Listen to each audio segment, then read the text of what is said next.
오늘 아침 읽는 말씀은 민수기 10장 13절의 말씀입니다. 이와 같이 그들이 여호와께서 모세에게 명령하신 것을 따라 행진하기를 시작하였는데. 할렐루야. 오늘 말씀을 통해서 주님의 뜻을 깨닫는 지혜와 기도의 응답을 누리는 은총이 우리 모두에게 넘치게 될 줄로 믿습니다. 오늘 본문 내용은 모세가 나팔을 불 때 이스라엘 백성들이 잘 듣고 그 의미가 무엇인지 서로 약속을 정하면서 조금 더 일사불란하게 이스라엘 백성들이 움직이고 모세와 그 리더들이 좀 더 확실한 의사소통이 될 수 있도록 체제를 정비하고 있는 그러한 내용입니다. 어제 민수기 9장 끝에 보면 이스라엘 백성들이 구름을 따라서 이동을 했다가 멈췄다라는 기록이 나와 있죠. 출애굽한 이스라엘 백성들이 성인 남자만 60만 명이었다고 합니다. 가족 인원수까지 생각을 하면 대략 200만 명 정도 될 것이라고 예상을 하는데요. 이 200만 명 되는 사람들이 이렇게 구름 기둥에 따라서 이동을 할 때 여러분 잘 이동을 했을까요? 그 많은 인원이 급하게 어떤 정해진 규칙이나 질서 없이 멋대로 이동을 하면 과연 어떻게 될까요? 보나마나 사람들끼리 뒤섞이고 수레들을 부딪히고 아이들 잊어버리고 그러면 사고 나고 싸움 나고 분실이 생기고 절대로 아름답지 않은 모습들이 여기저기서 연출이 될 겁니다. 그도 그럴 것이 이 구름에 맞춰서 이동하는 게 처음이니까요. 당연한 모습일 수 있어요. 그래서 바로 뒤 오늘 이 10장에서는 무슨 내용이 기록됩니까? 신호에 따라서 질서 있게 움직이자. 개인별로 그래 마음대로 막 움직이다가 뒤섞이지 말고 좀 더 체계적인 공동체로 자리 잡자. 오늘 그 내용이 오늘 10장에 기록이 되고 있는 겁니다. 그래서 오늘 본문에서 하나님께서는 은나팔 2개를 준비하라고 이렇게 말씀을 하시죠. 우리가 상상하는 한 30cm짜리 나팔이 아닙니다.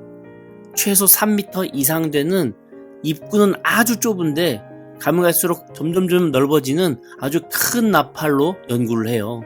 그래서 아주 멀리까지 소리가 잘 전달이 되어서 많은 사람들이 들을 수 있게 특수 제작한 그런 나팔입니다. 그렇게 하나님께서 구름을 움직여 주실 때에 그때 많은 사람들이 자기 멋대로 빨리 짐을 싸서 함부로 이렇게 움직이는 게 아니라 무엇보다 먼저 나팔 소리에 집중을 해야 된다고 하는 겁니다. 모세는 하나님께 뜻을 물어서 나팔 소리로 하나님의 사인을 이스라엘 백성들에게 흘려보내는 거죠. 하나님께서 이 동쪽 진영을 먼저 움직이라고 말씀하실 때에 모세는 나팔을 불어서 이 동쪽 진영에 있는 백성들을 이동을 시킵니다. 그렇게 충분히 다 이동을 할 때까지 기다렸다가 그 다음 서쪽 진영에 있는 사람들을 이동시키고 그 다음 나머지 진영에 있는 사람들을 이동시키는 이러한 방식으로 하나님의 뜻을 백성에게까지 전달하는 도구가 이 은나팔이었습니다. 하나님께서는 모세라고 하는 리더를 통해 자신의 뜻을 백성들에게 전달하시므로 이스라엘 백성에게 공동체의 그 체계와 질서가 무엇인지에 대해서 경험하게 하셨습니다. 지금 우리에게는 조금은 익숙한 개념일지 몰라도 그 당시 노예 생활만 하다가 광야로 나와서 자기 의지대로 살아가는 그 히브리 족속 이스라엘 사람들에게는 이렇게 체계적인 약속을 하고 이동하는 이러한 방식은 매우 어색한 공동체 운영법이었다고 하는 것이죠. 하나님께서는 광야에서부터 이스라엘 공동체를 체계적으로 이동시키고 또 질서가 무엇인지 연습시키심으로 이스라엘 백성들이 하나님의 선민으로서 준비되도록 벌써부터 연습시키고 계셨던 것입니다. 이스라엘 공동체 대내외적으로 어떤 변화와 위기 앞에서 이 공동체가 오합지졸로 단번에 그냥 와르르 무너지지 않고 끈끈한 조직적인 기틀을 하나님께서 마련하고 계신다고 하는 것이죠. 그렇게 공동체 조직을 짠 이후에 이동하는 그 모습을 보니까 어떻게 기록됩니까? 13절에 여호와께서 모세에게 명령하신 것을 따라 행진하기 시작하니 14절에 선두로 유다 자손들이 출발을 하고 15절에 그 다음에는 이사갈 자손들이 또 이동을 하고 16절에서는 그 다음에는 스불론 자손들이 이동을 하고 17절에서는 게르손과 무라리 자손들이 또 이동을 합니다. 이러한 방식으로 이스라엘 자손들이 순차적으로 질서 있게 이동을 하죠. 지금 이스라엘 백성들의 이런 이동 방식은 본인들도 지금 처음 경험하는 체제예요. 전장이었던 9장에서는 그냥 모두가 행진했다라고 기록하는 것으로 끝이었지만 지금 오늘 이 10장 중반부터는 전혀 다른 방식으로 순차적으로 이동하는 방식으로 변화된 것을 우리는 알 수 있습니다. 200만 명이 되는 많은 사람들이 이동을 하는데 최소한 이 정도의 질서와 체계는 필요했다고 하는 것입니다. 오늘 이 민수기 10장에서 우리가 느낄 수 있는 하나님의 마음과 또 발견할 수 있는 영적 교훈이 있습니다. 우선 이스라엘 민족은 구름이 뜨면 내 짐부터 챙겨서 이동할 걸 생각하는 것이 아니라 무엇을 해야만 했습니까? 모세의 나팔 소리에 귀를 기울여야만 했다고 하는 것이죠.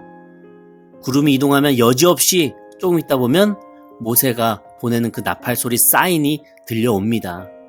이스라엘 백성이라면 그 나팔 소리 사인이 무엇인지 분별할 수 있어야 했고 그렇게 하나님께서 우리를 향한 주님의 뜻을 전달하시는 거구나 라는 것을 확신하게 되었습니다. 마찬가지로 하나님께서 우리 삶에도 나팔 소리와도 같은 주님만의 사인을 해주십니다. 우리 삶의 큰 변화를 앞두고 또는 위기의 순간에 또는 내가 간절할 그때에 하나님께서 분명히 사인을 보내주세요. 그런데 만약 내가 그 사인에 집중하지 않고 있다가 못 알아듣는다면 또는 들을 마음조차 없이 그저 나 혼자 내 삶에 분주하게 살아가다 보면 결국 나는 또 하나님 없이 나 혼자 우왕좌왕 이 불안한 삶을 살 수밖에 없다고 하는 것이죠. 하나님께서 분명 우리 삶에 여러 가지 방식으로 본인의 사인을 보내주십니다. 그러니 우리는 하나님 말씀해 주세요. 주님 사인을 보내주세요. 라고 이런 간절한 마음으로 하나님께 영적인 초점을 맞추고 주님께 집중해야 한다고 하는 것이죠. 그게 우리 그리스도인의 삶 아닙니까? 그럴 때 주님께서 내가 알아들을 수 있고 내가 발견할 수 있게 반드시 사인을 주시고 응답하시며 우리 역시도 그 하나님의 사인을 확신하고 그대로 순종하는 그런 영적인 경험을 한 번, 두 번, 세 번 쌓아가다 보면 살아계신 그 하나님을 확신하는 주님의 아들, 딸들이 될 수 있다고 하는 것이죠. 그런 하나님의 음성에 귀 기울일 수 있는 저희가 되어야 할 줄로 믿습니다. 또 한 가지는 이 민수기 10장에서 느껴지는 하나님의 마음이 있습니다. 하나님께서는 내 자녀들과 함께하고 싶다라고 하는 그 사랑의 마음을 저는 느꼈어요. 하나님께서 구름 기둥과 불 기둥을 이렇게 이동시키시면서 자, 알아서 따라와. 이런 일방적인 방식으로 인도하시는 분이 아니셨습니다. 구름이 이동하게 될 때 이스라엘 백성들이 혹 급하게 행동하다가 다치지는 않을지, 가족끼리 잃어버리는 그 헤어짐이 있지는 않을지, 또 너무 늦다가 여러 어려움을 겪게 되진 않을지, 여러 방면에서 하나님은 다 생각하시면서 나팔 소리를 비롯한 갖가지 방법으로 세심하게 그 이스라엘 백성들을 차례차례 이동할 수 있도록 인도하시는 분이셨어요. 우리 한 명 한 명 역시 하나님의 택함받은 믿음의 공동체원들 아닙니까? 하나님께서 말씀하시면 듣고 순종하며 또 삶의 문제 앞에서 하나님께 묻고 매달리며 답을 얻기도 하고 주님께서 해결해 주심을 경험하는 믿음 공동체가 우리 아닙니까? 우리 삶에 세심한 부분까지도 배려하신 그 하나님의 마음이 있다는 것을 기억하시면서 그 신실하신 하나님과 내가 언제나 함께라고 하는 그 영적 정체성을 잊어버리지 않으시고 두드리고 찾으면 반드시 주님께서 응답하신다고 하는 그 확신을 갖고 그 주님과 동행하는 저와 우리 영토보 중학교 성도들 다 되시기를 바라겠습니다. 그런 하나님께 오늘 하루도 매달리고 그 하나님의 사인을 듣는 저와 우리 성도님 되시기를 기도하겠습니다.